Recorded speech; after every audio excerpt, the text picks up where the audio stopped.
ইমামে আজম আবু হানিফাকে আপনার কিনা প্রশ্ন করতেছেন, বলো বাবা আল্লাহ আছেন? জি হ্যাঁ আছেন। আল্লাহ যদি থাকেন এখন কি করেন বলুন।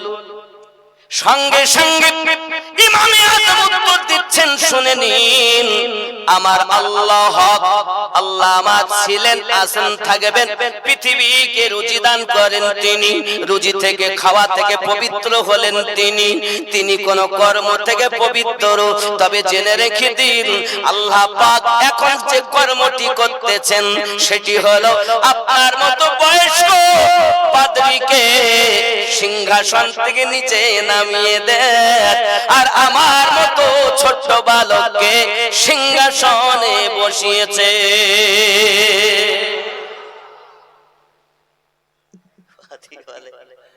যুক্তির ফেরেতে পড়ে গেছে, তাই তো এটা তো ঘটবে। অস্বীকার করি, এ তো এক আল্লাহ মানে আল্লাহ ওয়ালা ইসলাম ধর্মাবলম্বী। দুই নাম্বার প্রশ্ন, আল্লাহ পাক এক, জি হ্যাঁ। যদি আল্লাহ এক হন তার আগে কি? সঙ্গে সঙ্গে ইমামে আজম বলেন, বাবা পাদ্রী সাহেব আপনি কি গুনতে পারেন? ইমামে আজম আবু হানিফা হুজুরের কথাটি শুনে পাদ্রী বলছে, এই ছেলে 8 বছর বয়স, একটা সীমারেখা কথা বলা দরকার, আমার কাছে এখন গণনা শুনতে চায়, এখন আমাকে নামটা শোনাতে হবে। বলছে হ্যাঁ পারি, বলো। একে চন্দ্র, দুয়ে পক্ষ, 1 2 3 4 5 6। বলে তা নয় পাদ্রী সাহেব, আপনি 10 থেকে শুরু করুন। 10 এর আগে কি? বলে 9, 9 এর আগে 8, 8 এর আগে 7, 7 এর আগে 6, 6 এর আগে কি? 5, 5 এর আগে কি? 4, 4 এর আগে কি? বলে 3। ও পাদ্রী সাহেব 3 এর আগে 2, 2 এর আগে কত? বলে 1। ও পাদ্রী সাহেব 1 এর আগে কি? বলে কিছুই নাই। সামান্য গণনাতেও যদি 1 এর আগে কিছু না থাকে, আমার আল্লাহ একক, তার আগেও কিছু না।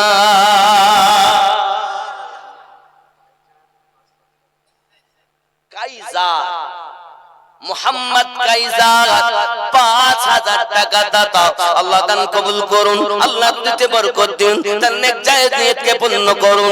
যদি বলি আল্লাহুম্মা আমিন।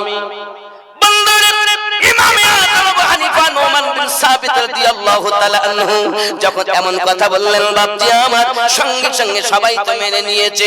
পাদ্রী হতভম্ব আশ্চর্যান্বিত হয়ে গেল। দুটি প্রশ্নের উত্তর যথাযথ আমি পেয়েছি, একটি প্রশ্ন আমার বাকি রয়েছে। ওই প্রশ্নটি কি একবার বলুন পাদ্রী সাহেব? প্রশ্নটি হলো এই, বলে দিন, বলে দিন, আল্লাহ পাক যদি আছেন, আল্লাহ পাকের চেহারা এখন কোন দিকে? আল্লাহর মুখ কোন দিকে? কে বলবে?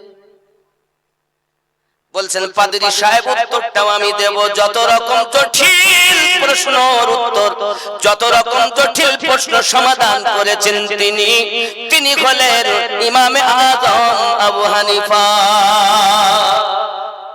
এ বাবা খুব ভালো করে প্লেনের ভিতরে নিন।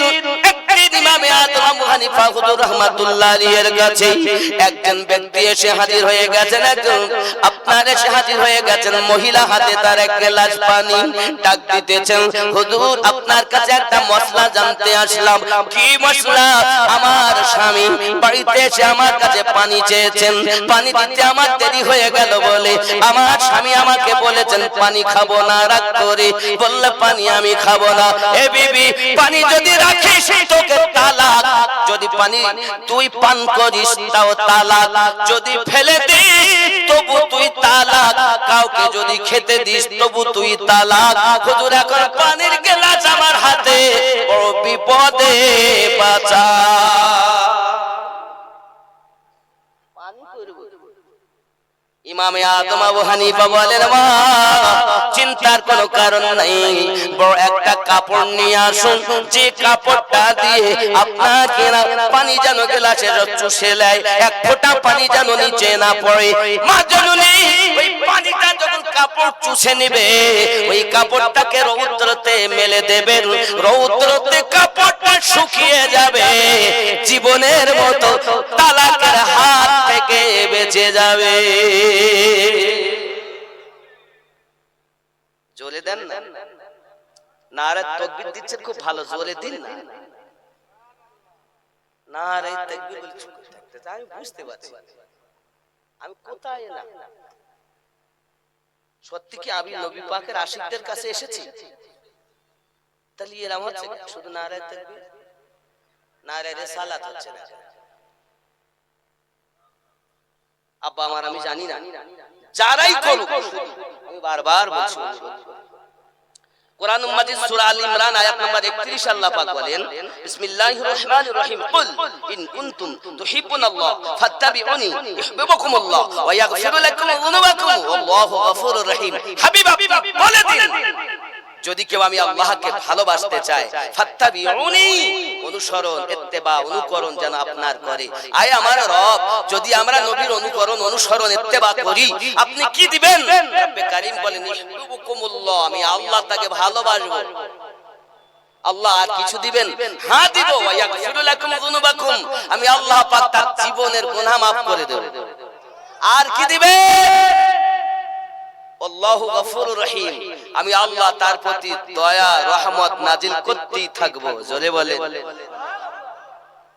এই জন্য আমি বলি, বালায়ে টাল দেতা হে মোহাম্মদ নাম ऐसा है, बलाए टाल देता है मोहम्मद नाम ऐसा है, मुसीबत से बचाता है मोहम्मद नाम ऐसा है, बलाए टाल देता है मोहम्मद नाम ऐसा है। जोरे बोलो, मोहब्बत से हर एक सुन्नी अंगूठा चूम लेते हैं, ज़ुबां पे जब भी आता है मोहम्मद नाम ऐसा है, मुसीबत से बचाता है मोहम्मद नाम ऐसा है, बलाए टाल देता है मोहम्मद नाम ऐसा है। जुड़े होवे, बिना इस नाम के कलमा मुकम्मल हो नहीं सकता, बिना इस नाम के कलमा मुकम्मल हो नहीं सकता, हमें मोमिन बनाता है मोहम्मद नाम ऐसा है, हमें मोमिन बनाता है मोहम्मद नाम ऐसा है, बिना इस नाम के कलमा मुकम्मल हो नहीं सकता, हमें मोमिन बनाता है मोहम्मद नाम ऐसा है, बलाए टाल देता है मोहम्मद नाम ऐसा है।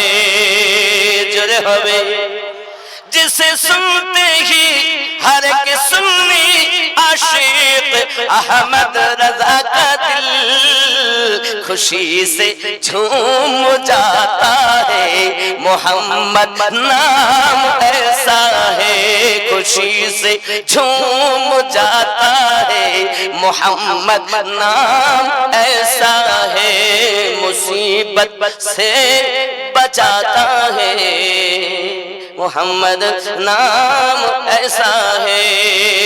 जुड़े हवे, उतर कर कार में जिब्रील भी एक गुनगुनाते हैं, उतर कर कार में जिब्रील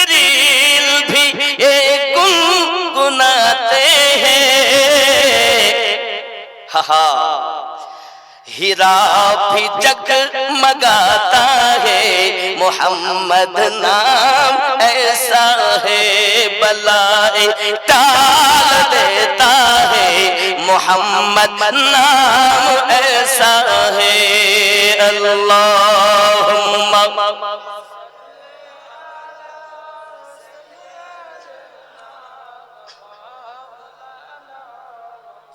وعلى آل سيدنا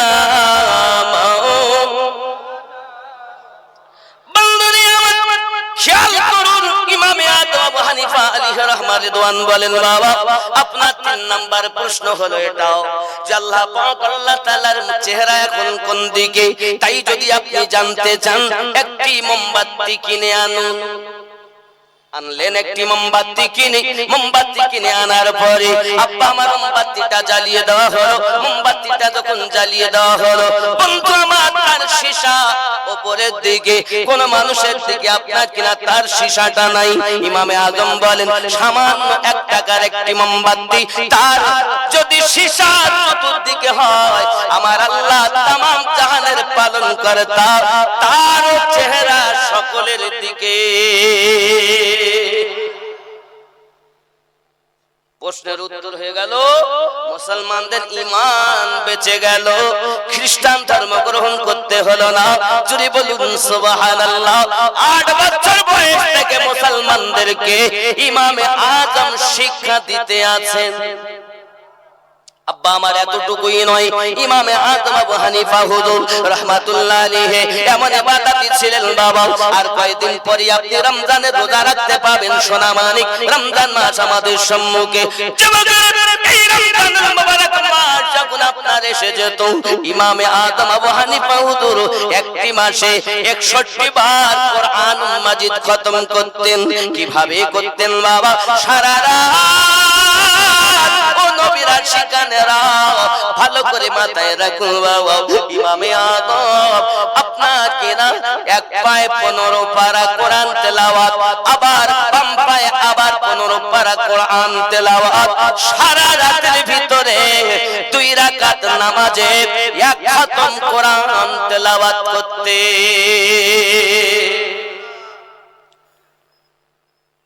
সকাল থেকে সন্ধ্যা এক খতম 30 দিনে 60 খতম আর তারাবির নামাজ 20 রাকাতে পড়তেন এক খতম এক মাসে এই 61 বার কোরআন খতম করতেন ইমামে আযম আবু হানিফা পাগুলো ফুলে ফুলে মোটা হয়ে গেছে মহান আল্লাহ পাকের দরবারে দুইখানা হাত তুলে বলতেছেন মালিক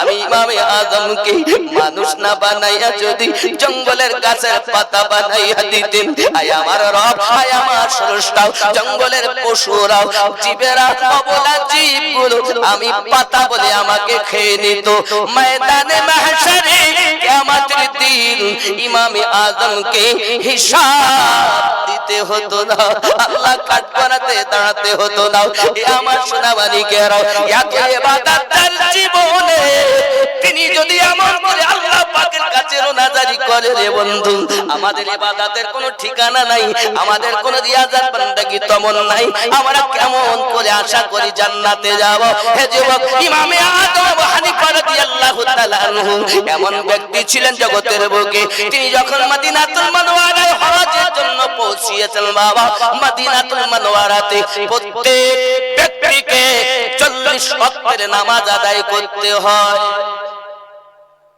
আদব আদব এই মাদ্রাসা যদি আপনি ইমামে আযম নামে করেছেন তো বাচ্চাদের মধ্যে আদব দিবেন আগে শিক্ষা পরে দেন আদব আগে দেন ইমামে আযমের আদব দেখেন মদিনাতুল মুনাওয়ারায় 3 দিন থাকেন তিনি প্রত্যেকের জন্য 40 ওয়াক্ত নামাজ ইমামে আযম 3 দিন 15 ওয়াক্তের নামাজ পড়ে চলে আসেন আব্বা আমার ইমামে আযম নোমান বিন সাবিত রাদিয়াল্লাহু তাআলা 3 দিনের বেশি থাকেন ভক্তরা বলছেন হুজুর আপনি এই জন্য তো শ্রোতারা বলে বগদাদের ঘোরানোর ফিরানোর আছে আপনার জন্য 3 দিন আমাদের জন্য 8 দিন অনেক সময় অনেকে বলে মৌলবীদের ঘুরানোর ফিরুনির আছে গো, তাহলে ওরা জানে না তাই বলে। আসলে কি সত্যি তা নয় বাবা, এটা কোনো কথা নয়। আব্বা আমার ইমামে আজম বলতেছেন বাবা শরীয়তের হুকুম হলো 8 দিন থাকো কমপক্ষে 40 ওয়াক্তের নামাজ তাকবীর উলা সহ আদায় করতে হবে। মসজিদ নববীতে তাকবীর উলা সহ 40 ওয়াক্তের নামাজ 8 দিনে 40 ওয়াক্ত, তারপর আপনি 12 দিন 14 দিন 15 দিন 20 দিন যতদিন পারেন আপনি থাকুন, কমপক্ষে 8 দিন আপনাকে থাকতেই হবে, এটা হলো বিধান। ইমামে আজম আবু হানিফা বলেন হুজুর কি জিজ্ঞাসা করেন হুজুর আপনি কেন 3 দিন থাকবেন চলে যাবেন? ইমামে আজম বলেন বাবা রে আমি ইমামে আজম 3 দিন পর্যন্ত পেশাব না করে পায়খানা না করে থাকতে পারি রে বাবা। 3 দিন পার হয়ে গেলে আমি ইমামে আজমের পেশাব করার প্রয়োজন হয়, পায়খানা করার প্রয়োজন হয়। আমি ইমামে আজম চিন্তা করি যে দেশে আমার রাসূলুল্লাহ শুয়ে রয়েছেন, যে দেশে আমার দয়াল নবী ঘুরে বেড়িয়েছেন, আমি ইমামে আজম নগণ্য গোলাম আমি কেমন করে ওই দেশে পেশাব পায়খানা করি? বাবা রে 3 দিন পার হয়ে গেলে আমি ইমামে আজম মদিনা ত্যাগ করে অন্য শহরে চলে গিয়ে পেশাব পায়খানা গুলো করি। বাবা ইমামে আজম বলেন বাবা গো তোমাদের জন্য হলো ফতোয়া, আর আমি ইমাম আজম যেটা করি সেটা হলো তাকওয়া।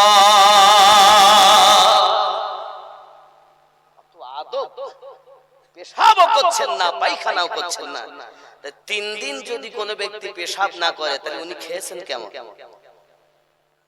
পান করেছেন কেমন? আব্বাজি আমার সোনা মানিক খুব ভালো করে ব্রেনের ভিতরে রাখুন। ইমামে আজম আবু হানিফা নোমান বিন সাবিত রাদিয়াল্লাহু তাআলা আনহু তিনি জগতের বুকে এসে পীরি মুরিদি করেছেন। এই পীরি মুরিদি যখন উনি করেছেন ওনার পীর মুর্শিদের নাম হলো হযরত ইমাম জাফর সাদিক রাদিয়াল্লাহু তাআলা আনহু। ইমাম জাফর সাদিকের পিতার নাম হযরত ইমাম মুহাম্মদ বাকর রাদিয়াল্লাহু তাআলা আনহু। ইমাম মুহাম্মদ বাকরের আব্বার নাম হযরত ইমাম জাইনুল আবেদিন রাদিয়াল্লাহু তাআলা আনহু। আর ইমাম জাইনুল আবেদিনের আব্বার নাম ইমাম হুসাইন রাদিয়াল্লাহু তাআলা আনহু।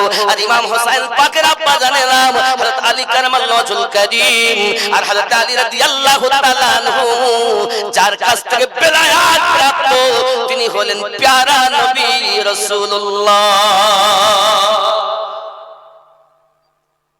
ইমাম আজম করছেন তার পীর চেনেন না, তার পীর ইমাম মুহাম্মদ জাফর সাদিক রাদিয়াল্লাহু। অনেকেই বলছে হুজুর পীরেরা কি কিছু নিবে, পীরেদের দরকার আছে নাকি? দুনিয়ার মোল্লাদের কথা জিজ্ঞাসা করো না বাবা, আল্লাহ পাকের কাছে বলুন। আল্লাহ পাক আল্লাহ তাআলা জানিয়েছেন বিসমিল্লাহির রহমানির রহিম মাইয়াহদিল্লাহু ফাহুয়াল মুহতাদি। আমি আল্লাহ যাদের হেদায়েত দান করি তারা হেদায়েত প্রাপ্ত হয়, ওয়া মাইয়ুদলিল আর আমি আল্লাহ যাদের পথ ভ্রষ্ট করি ফালান তাজিদা লাহু ওয়ালিয়াম মুরশিদা। পথ প্রদর্শক আউলিয়াকে মুর্শিদ রূপে পাবে না। মুর্শিদ পেল যারা হেদায়েতে থাকলো তারা। যাদের মুর্শিদ নাই আল্লাহ তাদের হেদায়েত দেননি, এজন্য মুর্শিদ ধরুন। মুর্শিদ কেমন হবে? যে মুর্শিদকে পেলে আল্লাহ পাওয়া যাবে, মুর্শিদকে পেলে নবী পাওয়া যাবে। এ আমার জওয়ান যুবকেরা ইমামে আজম আবু হানিফা হুজুরকে জিজ্ঞাসা করা হলো হুজুর আপনি তো বড় জ্ঞানী মানুষ, আপনি বড় আলেম মানুষ, আপনি তো বড় সুফি মানুষ, আপনার এখন বয়স কত বলুন? ইমামে আজম বলেন আমার বয়স 2 বছর। কয় বছর? 2 বছর বয়স। তো 2 বছরে কি হবে? আপনি আমাদের সঙ্গে ঠাট্টা মজা করছেন। আমরা দেখতে পাচ্ছি আপনার 2 বছর বয়স নয়, আপনার দাড়ি সাদা। আর আপনি বললেন? ইমামে আজম বলেন বাবা আমার বয়স জন্ম নিয়েছি যবে থেকে আমার বয়স 68, 66 বছর আমার হেলায় নষ্ট হয়ে গেছে। 2 বছর আমি ইমাম জাফর সাদিক হুজুরের কাছে বায়াত গ্রহণ করে ইসলামের হাকিকাত বুঝেছি, আল্লাহর মারিফাত বুঝেছি। আমার যুবক, জ্ঞান হলো দুই রকম। এখন ইলমে শরিয়াত মাদ্রাসায় পাওয়া যাবে, স্কুলে পাওয়া যাবে, ইউনিভার্সিটিতে পাওয়া যাবে। আর একটা জ্ঞান হলো ইলমে মারিফাত। এই দুই জ্ঞানে যিনি জ্ঞানান্বিত ওই ব্যক্তি হলো প্রকৃত জ্ঞানী। যাকে তাকে জ্ঞানী বলো না। আমার জওয়ান যুবক সোনামানিকেরা, এতটুকুই নয়, ইমামে আযম আবু হানিফা হুজুর এমন তাকওয়াদার ছিলেন, এমন ইবাদত বান্দাগি করতেন বাবা সোনামানিকেরা, আমার ইবাদতের তুলনা ছিল না। যার পৃথিবীর সরজমিনে আল্লাহ পাকের ইবাদত করেছেন, আমরা তো ইবাদত করতে পারিনি বন্ধু। উনি ছিলেন কাপড়ের ব্যবসাদার জগতের বুকে। এমন সমাজে আপনার কখনো টুপি সেলাই করতেন বাবা, কাপড়ের একটা দোকান ছিল না। এমন সময় কর্মচারীকে ডাক দিয়ে বলছেন, বাবা কর্মচারী রে, আয় বাবা কাপড়গুলো হিসাব করে লে, আয় বাবা আমার ক্যাশ বাক্সের টাকাগুলো গুনে লে। ক্যাশ বাক্সের টাকা এবং আপনার কিনা কাপড়গুলো হিসাব করে করে সব কর্মচারীকে বুঝিয়ে দিই। উনি বলছেন, বাবা একটা কাপড়, একটা করে দুইটি কাপড়, এক জায়গায় করে দুই জায়গায় বিধা রয়েছে। বিধা বলে বিধা, বিধা খাম খাম, আমাদের দিকে বলে নালি থোর। ওই দিনাজপুরের দিকে শুনেছি এটাকে বলে উভান, আর আপনারা বলছেন খাম। বুঝতে পারছেন একই জিনিস, ভাষা কতটা দেখেন। আমাদের দিকে নালি থোর, দিনাজপুরের দিকে উভান, আপনাদের এখানে খাম। একটু সুতো মোটা হয়ে থাকে না, দুই এক জায়গায় কাপড়ে দেখেন না সুতো মোটা, একেই বলছে খাম। বাবা এই দুটি কাপড় 5 করে 10 টাকা কম দামে বিক্রি করবে, আমি চলে গেলাম, এসে আবার হিসাব করে নেব।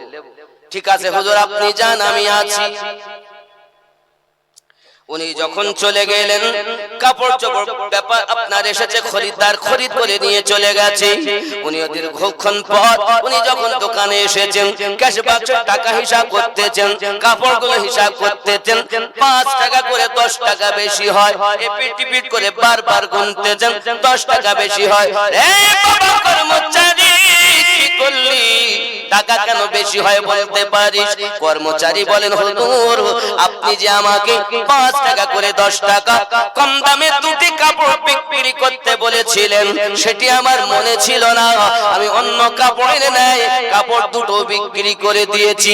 ইমামে আজম বলেন, বাবা তুই কত সর্বনাশ করেছিস, কত ক্ষতি করেছিস জানিস? ওই মানুষটাকে কি একবার চিনতে পারবি যে কাপড় খরিদ করে নিয়ে গেছে? হুজুর সম্ভবপর নয়। কার কাছে বেচেছো সেটা কি জানো? হুজুর তাও সম্ভব নয়। তবে এখন উপায় কি হবে বলো বাবা?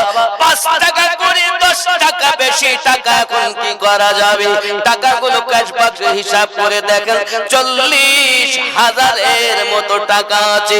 ইমামে আজম বলেন, বাবা 5 টাকা করি 10 টাকা বেশি হওয়ার কারণে এই টাকাগুলো আমি ইমামে আজমের জন্য হালাল হবে না, বাবা এই টাকাগুলো সাদকা করে দাও। হে যুবক, ইমামে আযম হানিফা হুজুর রাহমাতুল্লাহ আলাইহি এত তাকওয়াদার ছিলেন, 10 টাকা বেশি হওয়ার জন্য 40,000 তিনি সাদকা করে দিলেন। আর আমরা বেশি হলে বুঝতে পারি না, কম হলে মোটে গুনতে জানে না, কম হলে কাকু করে।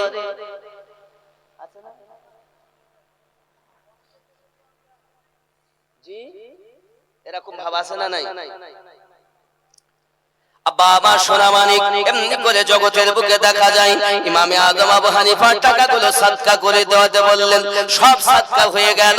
একজন ব্যক্তি কাপড় দুটো সাথে করে নিয়ে এসেছে, ইমামে আযমের কাছে নিয়ে এসেছেন। ইমামে আযম আবু হানিফা, হুজুর আপনি কাপড় দুটো ফেরত নিন আর আমার টাকাগুলো ঘুরিয়ে দিন। ইমামে আযম বলেন, বাবা কাপড় ফেরত দাও কেন? বাবা নিয়ে গেলে ফেরত এসেছো কেন? ডাক দিয়ে বলছেন, হুজুর এক জায়গায় করে দুই জায়গায় কাপড়ে খাম থাকার কারণে আমার বিবি কাপড় দুটি পছন্দ করিনি, তাই আপনার কাছে আমি নিয়ে এসেছি। কাপড় দুটো ফেরত নেন আর আমার টাকা ফেরত দেন। ইমামে আযম সঙ্গে সঙ্গে চোখের পানি ফেলে কান্না শুরু করে দিয়েছেন, টুকরে টুকরে কাটতেছে। বাবা তুমি তুমি টাকা ফেরত দিতে চাচ্ছ, কাপড় ফেরত দিতে চাচ্ছ, কি এটাই হলো অপরাধ? কাপড়ের দুটি জায়গায় কাটা রয়েছে, দুটি জায়গায় খাম রয়েছে। ইমামে আজমের কান্না দেখে কাপড় ফেরত দিয়েছেন তিনি, লাভ করে উঠে বলছেন, হুজুর আমার টাকা ফেরত দিতে হবে না, আমার কাপড়গুলো নিতে হবে না, আমি বাড়ি চলে যাচ্ছি, দয়া করে কান্না বন্ধ করে দিন। ইমামে আজম বলেন, বাবা আমি তোমার টাকা ফেরত দেওয়ার জন্য, কাপড় ঘুরিয়ে নেওয়ার জন্য কাঁদি না। আমি কাঁদি কেন জানো বাবা? এক জায়গায় করি, দুই জায়গায় কাপড়ে খাম থাকার কারণে বিবি পছন্দ করিনি। কাল হাসরের ময়দানে আমার আল্লাহ পাক যদি ডেকে বলেন, ইমামে আজম রে, তোর আমল নামায় বহু জায়গাতে খাম রয়েছে রে ইমামে আজম। হে ইমামে আজম, তোর গতি আমার কাছে জাহান্নাম। আমি তোকে কাপড় ফেরত, কাপড় নেওয়ার জন্য, টাকা ঘুরিয়ে দেওয়ার জন্য কাঁদি নাও। আমি ইমামে আজম হাসরের মাঠে আমার নিজের আমল নামার চিন্তায় কাঁদি। এই আমল নামা ভালো আছে? খাম নাই তো, সুদ খায়, মদ পান করে, নবীর দিওয়ানা, সব খাম। যদি খাম হয় এখনো সময় আছে তওবা করো। তিনি এমন তাকওয়াদার যার নামে মাদ্রাসা। আল্লাহ কবুল করুন, জোরে বলি আমিন, আরো জোরে আল্লাহুম্মা আমিন। আব্বাজি আমার সোনা মানিকেরা, আমরা মোজা পেয়েছি বড় শ্রেষ্ঠ। ওনার ইন্তেকালের পরও তিনি মাজারে জিন্দা, জোরে কোন সুবহানাল্লাহ। বিশ্বাস হয়? হে বাবাজি আমার খেয়াল করুন, ইমামে আজমের কাছে খোদা খিজির এসে শিক্ষা গ্রহণ করতেন বাবা। ইমামে আজম যখন ইন্তেকাল করলেন, এই হযরতে খোদা খিজির আল্লাহ পাকের দরবারে ফরিয়াদ করেন, এখন আমার উপায় কি হবে? ইলমে তো আধুরা রয়ে গেল। আল্লাহ পাক বলেন, খিজির আমার ইমামে আজমের রওজার উপরে যাইয়া তুমি তোমার সবকগুলো বলবে, আর আমার ইমামে আজম মাজার থেকে তোমার প্রশ্নের উত্তর দেবে, তোমার ইনকমপ্লিট গুলো কমপ্লিট করে দেবে। ইন্তেকালের পরও মাজার থেকে যিনি শিক্ষা দিয়েছেন তিনি ইমামে আজম, আর ওনার নামই মাদ্রাসা। জোরে বলি, আরো জোরে বলি। আব্বা আমার সোনা মানিকেরা, প্যারা রাসূল সাল্লাল্লাহু আলাইহি ওয়াসাল্লামের মুহাব্বত করে, উলফাত করে, ইশক করে যারা দুনিয়া থেকে বিদায় নিয়েছেন, তাদের ইহ জগতে লাভ, পর জগতেও লাভ। আমার জীবন হয়ে কবরে চলে গিয়েছে। আজ আমরাও যদি আমার জীবন লাভ করতে পারি, তাহলে আমাদের জন্য সব হবে বাবা। বিবি আমার কবরে যাবে না, সন্তান আমার কবরে যাবে না, বন্ধু আমার কবরে যাবে না। আমার সঙ্গে যাবে তিনটি জিনিস। কয়টা? এক নাম্বার যাবে আমার আসবাবপত্র, মালমাতা। দুই নাম্বার যাবে আমার বন্ধু বান্ধব, আত্মীয় স্বজন। তিন নাম্বার যাবে আমার আমল নামা। দুইটা ফিরে আসবে আর একটা সঙ্গে যাবে। কয়টা সঙ্গে যাবে? কোনটা সেটা? ভালো হলেও যাবে, খারাপ হলে যাবে না মনে হয়, না খারাপ হয়ে যাবে? খারাপ ভালো যাহা আছে সবই সঙ্গে যাবে। এখন আমরা যদি কবরে যাই কি উপায়? খেয়াল করুন, প্যারা রাসূল সাল্লাল্লাহু আলাইহি ওয়াসাল্লাম সাহাবায়ে কেরাম রিদওয়ানুল্লাহি তাআলা আলাইহিম আজমাইনগণকে নিয়ে ও বক্তব্য রাখছেন আর বলতেছেন, ও আমার সাহাবায়ে কেরাম জেনে রাখো, জেনে রাখো, প্রত্যেক ব্যক্তিকে কবরের ভিতরে চাপ দেওয়া হবে। প্রত্যেক ব্যক্তিকে কবরে চাপ দেবে, ঈমানদারকেও চাপ দিবে, বেঈমানও কবরে চাপ দেবে। সঙ্গে সঙ্গে সাহাবায়ে কেরাম রুনাদারি শুরু করেছেন আর একটা প্রশ্ন করতেছেন, তাই যদি হয় তাহলে আপনার সন্তান ইব্রাহিম হুজুরের কবরে, ওনার মাজারে কেমনি করে কবরে চাপ দিয়েছে? কবর কি তাকেও আযাব দিয়েছে, কষ্ট চাপ দিয়েছে? সঙ্গে সঙ্গে নবী পাক বলেন, হ্যাঁ হ্যাঁ তাকেও কবরে চাপ দিয়েছে। তবে জেনে রাখো ও সাহাবায়ে কেরাম, ঈমানদারের চাপের ভাব হলো আলাদা, বেঈমানের চাপের ভাব হলো আলাদা। আমার আপনার নবী পাক বলেন, চাপ হলো এমন, মা জননী যখন সন্তানগুলোকে দুধ পান করায়, এই দুধ পান করাতে গিয়ে আদর করে মা সন্তানকে বুকে চেপে ধরে। ঠিক আল্লাহর নেক বান্দা বান্দি যখন কবরে যাবে, কবর তখন তাকে চাপ দেবে, সোহাগ ভরা আদর করে চাপ দেবে। আর বেঈমানের জন্য এমন হবে, ডাইনের হাড্ডি বামে, বামের হাড্ডি সামনে, সব কবরটা সংকীর্ণ হয়ে যাবে, একে অপরের ভিতরে প্রবেশ করবে। জেনে রাখো সবাই, কবরের মধ্যে তিন্নিন নামে 99টি সাপ কবরে দেওয়া হবে। ওই সাপগুলো একটা একটা সাপের 9টা করে মুখ রয়েছে। 99টি সাপ তার কবরের ভিতরে দংশন করবে, খাবার